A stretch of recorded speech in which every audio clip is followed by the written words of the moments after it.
Good evening, I'm Matt Mulcahy. Right now, the city of Oswego remains under a state of emergency as it continues to battle freezing pipes and all that snow brought on by this tough winter and record cold weather.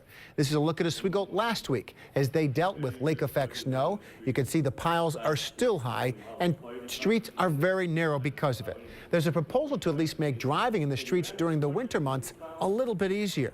New at 11, our Dora is live in Oswego tonight where the city council is talking about ideas to make this a more modern city. Dora. Matt, here you can see the problem a lot of Oswego residents have with allowing on-street parking during the winter. Once people plow their driveways, these snowbanks pile up and the road becomes very narrow. Then you add a car parking on the side of the road and all of a sudden it becomes near impossible for emergency vehicles, DPW crews and school buses to get by. Now people in Oswego tell me this is a problem all across the city, and you can see it's a problem here on this street where several emergency vehicles are constantly going by because the hospital is located just a few blocks up the road in front of me. Disgraceful, horrendous, ridiculous. These were some of the words neighbors used to describe alternate parking policy instituted 3 years ago. Before that, there was a winter ban. No cars were allowed to park on the street overnight during the winter months. During tonight's meeting, which lasted several hours, more than 10 people got up and spoke passionately about the parking issue. But the real problem seems to be there's no obvious solution.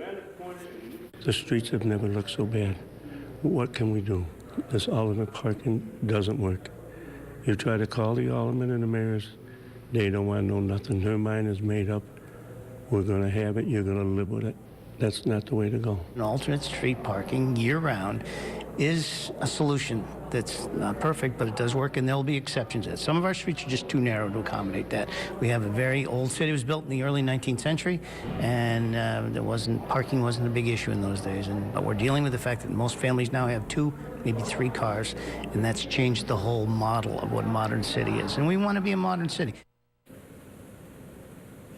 At the end of the day, it seems there's not enough space to accommodate all the cars, especially when you factor in that a lot of these homes are occupied by 5 or 6 college students with only 1 or 2 designated parking spots. Moving forward, the mayor and the city council are tasked with finding a viable option that accommodates the needs of everyone. Whether that's even possible remains to be seen. Reporting live from the city of Oswego, I'm Dora.